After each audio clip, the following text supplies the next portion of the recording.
Halo, assalamualaikum warahmatullahi wabarakatuh. Di dalam pemenuhan kebutuhan perusahaan, maka dibutuhkan yang namanya pemasok, baik itu kebutuhan bahan baku maupun bahan umum.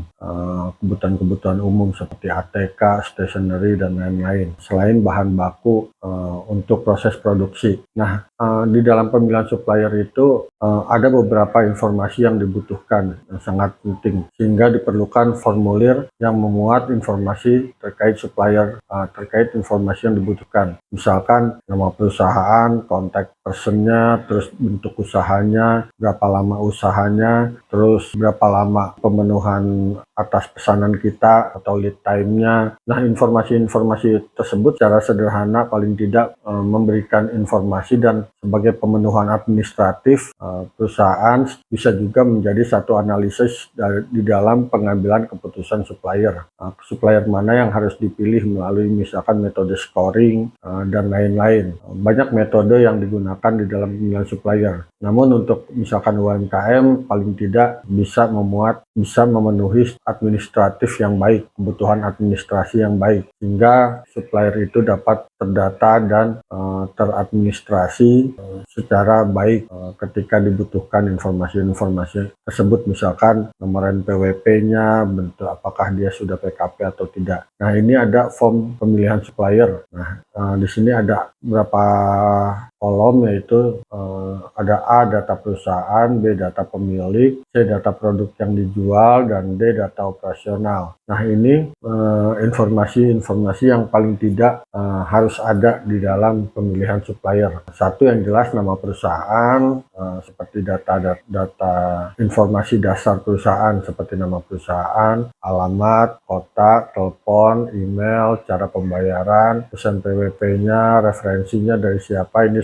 informasi tambahan misalkan dari bagian sales, terus sertifikat sistem mutu apakah sudah ada atau belum, nah itu jenisnya apa, ya, misalkan ISO 27001, terus jumlah karyawannya berapa, terus beroperasi sejak tahun berapa, terus informasi banknya, nah ini bentuk badan usahanya. Nah, terus yang B-nya data pemilik, yaitu nama pemiliknya siapa, kontak personnya siapa, bagian keuangan siapa, dan bagian penjualan siapa. Nah, nanti ini untuk korespondensi baik di dalam penagihan maupun di dalam pembayaran, dan termasuk perpajakan gitu. Ini untuk bagian keuangannya. Lalu C, data produk yang dijual. Nah, ini misalkan produknya jenisnya apa, BBM, balik nama, misalkan agen, biro jasa, terus misalkan produknya nanti ada barang, ATK, stationery, atau produknya ada bahan baku apa gitu. Nah, ini ada harga jualnya, terus ada minimum ordernya, terus ada lama pengadaan lead time. Nah, lead time ini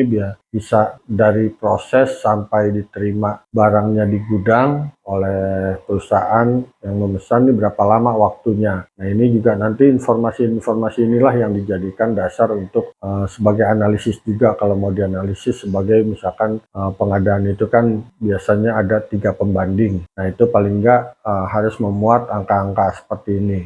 Selain angka juga informasi ini nanti bisa menjadi satu scoring juga, misalkan yang bersertifikasi mempunyai nilai skor berapa, untuk badan usaha perseroan atau PKP atau perseroan terbatas dengan perusahaan terbuka, itu scoringnya berbeda dibandingkan dengan perorangan atau CV. Nah, seperti itu. Nah, terus ada di sini perusahaan-perusahaan besar yang saat ini dipasok. Misalkan di sini ada informasi yang tambahan. Misalkan perusahaan supplier ini memasok perusahaan-perusahaan besar ada berapa biji. Nah, itu kita ambil sampel 4 teratas misalkan seperti itu. Lalu ada data operasional. Nah, data operasional ini adalah alamat lengkap pabriknya perusahaan, terus alamat lengkap gudangnya kalau emang ada. Kalau di jasa mungkin alamat kantornya sini. Nah, term of payment-nya berapa hari. Nah, waktu pengirimannya juga berapa hari. Nah, metode pembayarannya cash atau transfer. Yang paling bagus kan sebenarnya transfer ya, tidak menggunakan cash. Lalu pemilik rekeningnya perusahaan atau pribadi, misalkan nama pemiliknya. Nah, bagusnya kan lebih ke ditransfer ke rekening perusahaan. Nah, apakah ini nanti menjadi satu pertimbangan di dalam pengambilan keputusan penentuan supplier? Informasi ini sangat berguna gitu loh. Nah, lalu pernah jualnya, support after sales-nya ada apa enggak? Nah, kualitas produknya nih nanti kualitas produknya nanti bisa ditulis di sini misalkan baik, atau kualitas produknya di bawah dari yang ada di pasaran gitu. Nah, oke. Nah, nanti ini ada tambahan sih kalau memang mau dipakai gitu. Informasi ini dimasukkan ke supplier list, misalkan PT Gunung Agung. Dimasukkan sini PT Gunung Agung, jenis produknya kan tadi BBN, kualitasnya. Nah, itu misalkan standarnya dengan berapa kali retur, makin sering returnya berarti kualitasnya makin jelek, pelayanannya nggak bagus tuh. Harga pasar. Nah, itu bisa diisi di sini harga pasarnya. Nih, nama pekerjaan, harga pasar. Ya, nanti untuk penggunaannya di video selanjutnya ya. Untuk sementara ini dulu masalah formulirnya, nanti penggunaannya untuk scoringnya di video selanjutnya, cara memasukkannya. Oke, itu aja dari saya. Semoga berguna. Wassalamualaikum warahmatullahi wabarakatuh.